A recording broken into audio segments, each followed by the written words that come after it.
Hello doctors. ये मेरे यानी डॉक्टर समीन मंसूरी के चाइना ऑफिसिनालिस यानी सिंकोना के माइंड रूब्रिक्स का पहला वीडियो है। सिंकोना शब्द काउंटेस ऑफ सिंकॉन नाम से लिया गया है।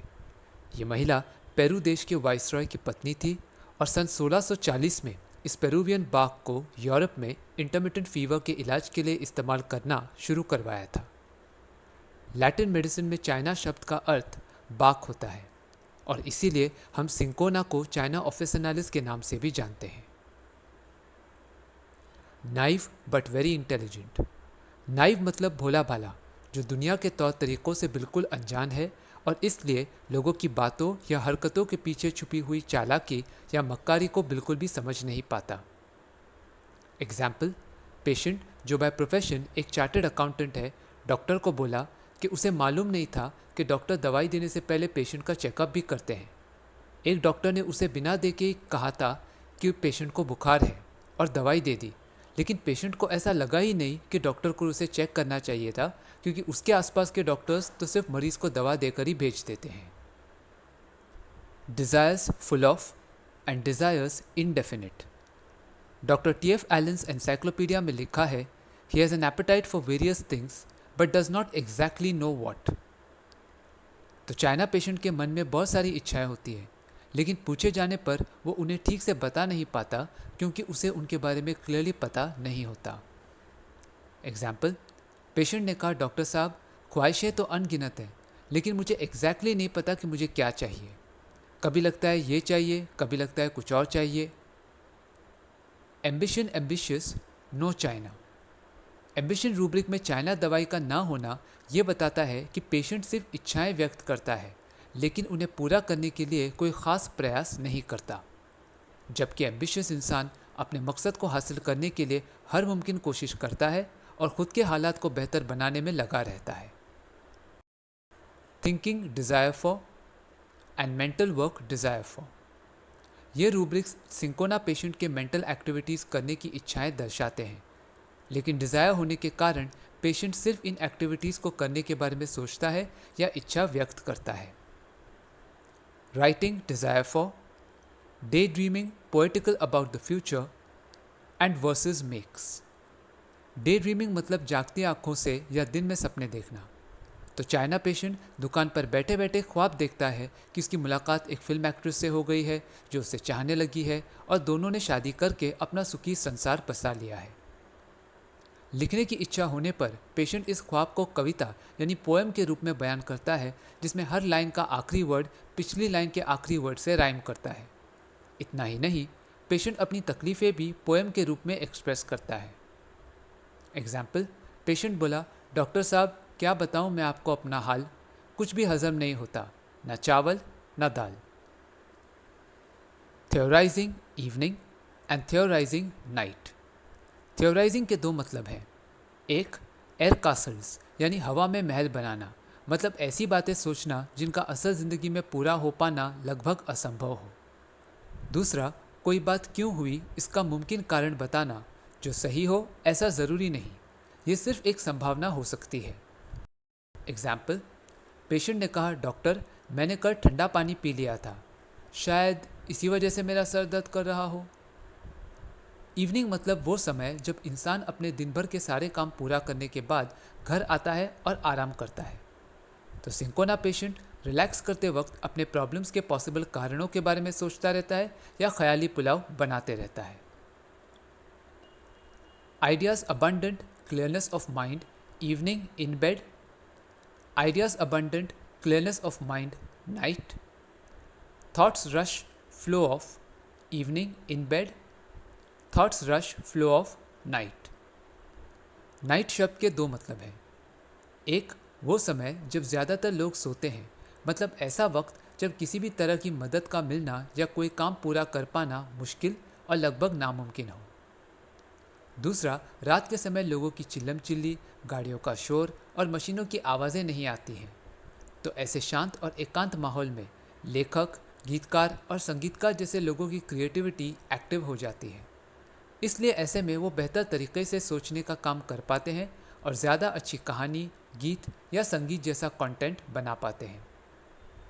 तो चाइना पेशेंट का माइंड इवनिंग में बेड पर लेटे हुए यानी आराम करते समय या रात के समय ज़्यादा एक्टिव हो जाता है और वो अपने प्रॉब्लम्स को दूर करने के लिए बेहतर सॉल्यूशंस सोच पाता है। शाम और रात के वक्त उसके माइंड में ख्यालों की जैसे बाढ़ आ जाती है। Plans many evening, plans many night, plans reflects upon their execution. ढेर सारे आइडियाज़ आने पर पेशेंट अपनी समस्याएं सुलझाने के लिए स्टेप बाय स्टेप क्या करना चाहिए इसकी योजनाएं शाम और रात के समय बनाता है, लेकिन उन्हें प्रयोग में लाने के बजाय सिर्फ सोचता ही रहता है। Fancies heroism about. रडार की नोट्स में लिखा है, fantasize things they will do and being the hero of the situation and cheerful desires to be. Fancy मतलब आपकी अपनी कल्पना से बनी सोच या कोई इमेज जो असलियत में सच नहीं है, लेकिन ये बात जानते हुए भी आपको वो काल्पनिक विचार अच्छा लगता है। हीरोइज्म मतलब हीरो वाली हरकतें, जैसे बहादुरी और वीरता से युद्ध में विजयी होना, किसी खतरे का निडर होकर सामना करना या खुद की जान पर खेलकर दूसरों की जान बचाना। ऐसे व्यक्ति को लोग मान सम्मान देते हैं और उसकी तारीफ करते हैं। तो चाइना पेशेंट अपने आप को खुश और उत्साहित महसूस करने के लिए ऐसी बातें सोचता रहता है कि वो एक शूरवीर की तरह दुश्मनों से लड़ाई में जीत जाता है, लोग उसकी जय जयकार करते हैं, या वो कहीं आग में फंसे लोगों की जान बचाकर उनकी नज़रों में महान बन जाता है, या वो किसी फिल्मी हीरो की तरह एक साथ 20 गुंडों की पिटाई करता है और सारी लड़कियां उसे प्यार करने लगती हैं। पेशेंट को ये पता है कि ये सारी बातें सिर्फ काल्पनिक हैं और उसने अपनी असल ज़िंदगी में ऐसा कुछ भी नहीं किया है, लेकिन फिर भी ऐसा सब सोचने में उसे मज़ा आता है। Fancies lascivious with desire for sweets. Doctor Hering's guiding symptoms में लिखा है, morbid craving for dainties accompanied by sexual desire and lascivious fancies. Fancies lascivious day and night, thoughts persistent, amorous day and night. Lascivious मतलब कामुकता, वासना या हवस, जिसमें व्यक्ति के मन में किसी भी चीज़ को एंजॉय करने की तीव्र इच्छा उत्पन्न होती है। ये हवस सेक्स के अलावा खाना पीना, दौलत या किसी और चीज़ के लिए भी महसूस हो सकती है। लेकिन जब पेशेंट अपनी इन इच्छाओं को एक्सप्रेस करता है तो उसे अक्सर गंदी सोच रखने वाला या वाहियात बातें करने वाला समझा जाता है। डेंटीज मतलब बेहद स्वादिष्ट या लजीज खाना जिसे देखकर मुंह में पानी आ जाए, एग्जाम्पल मिठाई। एमरस मतलब प्यार करने की स्ट्रांग इच्छा जो पेशेंट के मन में खुद के लिए या किसी और व्यक्ति या चीज़ के लिए भी डेवलप हो सकती है। चाइना पेशेंट के मन में डे एंड नाइट मतलब हर वक्त प्यार और वासना भरे विचार चलते रहते हैं और उसे इन ख्यालों से बहुत मज़ा आता है। ये रोमांटिक थॉट्स परसिस्टेंट होने की वजह से पेशेंट के मन में न चाहते हुए भी बार बार आते रहते हैं। पेशेंट अपने पेट की भूख अच्छे खाने से और अपने शरीर की भूख सेक्स के जरिए मिटाना चाहता है। एग्जाम्पल, पेशेंट के रिलेटिव ने बताया कि टीवी पर कोई रोमांटिक सॉन्ग दिखाए जाने पर पेशेंट अश्लील बातें करने लगता है कि अब हीरो हीरोइन कैसे एक दूसरे को किस करेंगे और फिर कैसे शारीरिक संबंध बनाएंगे, जबकि गाने में ऐसा कुछ भी नहीं दिखाया गया है। ये पेशेंट की अपनी गंदी सोच है जो वो बड़े मज़े से दूसरों को बताता है। Activity hyper active. Doctor E. F. फैरिंगटन के क्लिनिकल मटीरिया मेडिका में लिखा है, the mind is over active although lacking endurance. तो चाइना पेशेंट का माइंड बहुत ज़्यादा एक्टिव होता है लेकिन कठिनाइयों को बर्दाश्त करने की उसमें शक्ति नहीं होती। Fancies lascivious with impotency, lascivious lustful with impotence. Impotence में पुरुष सेक्स करते समय अपने पार्टनर को सेटिस्फाई नहीं कर पाता।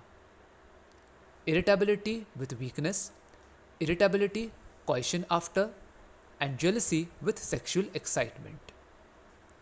चाइना पेशेंट सेक्स के बारे में सोचकर मज़े लेता है लेकिन शारीरिक कमजोरी के कारण उसे संभोग करते समय मज़ा नहीं आता है।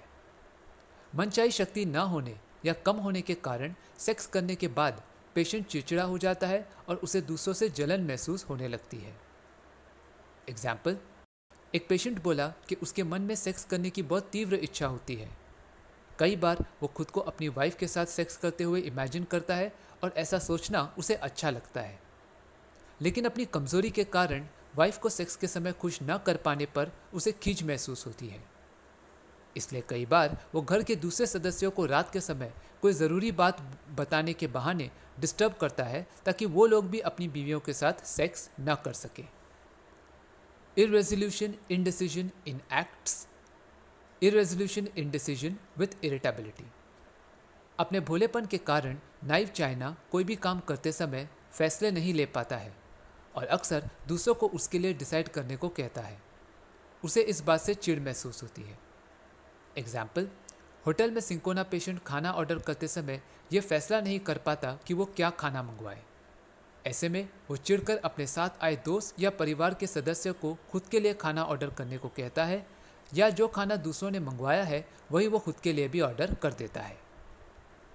Reading desires to be read to. Read मतलब जो कुछ लिखा हुआ है उसे पढ़ना और सही तरह से समझना।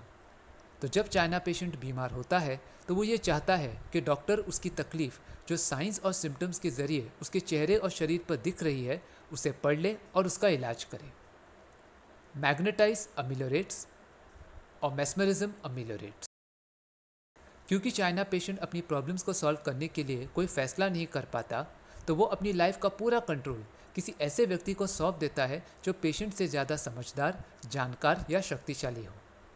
ऐसा करने पर पेशेंट अच्छा महसूस करता है। एग्जाम्पल 1, पेशेंट ने कहा, डॉक्टर साहब आपने रिपोर्ट्स देखकर कह दिया कि सब नॉर्मल है और आपने ही डिसाइड कर लिया कि मैं ठीक हूँ, तो बस अब मुझे कोई टेंशन नहीं। एग्जाम्पल 2, पेशेंट बोला, मेरे बड़े भाई ने फाइल्स चेक कर ली और उनके मुताबिक सब ठीक है, तो अब मुझे फिक्र करने की क्या ज़रूरत, भाई ने अप्रूव कर दिया तो मेरी चिंताएं ख़त्म। Carry desires to be constantly. Cinchona patient ये चाहता है कि कोई उसे एक जगह से दूसरी जगह लेकर चलता रहे, भले ऐसा करने पर पेशेंट की तकलीफ़ें कम हो या ना हो। एग्जाम्पल 1, माँ ने बताया कि बच्चे को गोद में लेकर घूमते रहना पड़ता है। इससे उसका रोना कभी कम होता है और कभी रोना कम नहीं भी होता है, लेकिन बस उसे गोद में लेकर फिरना पड़ता है। तो ये काम कभी बच्चे की मम्मी डैडी या फिर उसके दादा दादी सारा दिन करते रहते हैं। एग्जाम्पल 2, पेशेंट ने स्किन के लिए क्रीम मांगी ताकि वो हमेशा क्रीम लगाती रहे, चाहे उसे खुजली की तकलीफ हो या ना हो। तो ये चाइना ऑफिसनालिस के माइंड रूब्रिक्स का पहला पार्ट था। पार्ट 2 में मैं सिंकोना के और भी रूब्रिक्स के बारे में बताऊंगा। अगर ये वीडियो पसंद आया तो उसे लाइक और शेयर करें और मेरे इस YouTube चैनल को सब्सक्राइब करें। वीडियो या होम्योपैथी से जुड़े आपके कोई भी सवाल हो या आप फीडबैक देना चाहें तो मुझे कमेंट्स में बताएं। मैं आपके सवालों का जवाब देने की पूरी कोशिश करूंगा। Thank you for watching.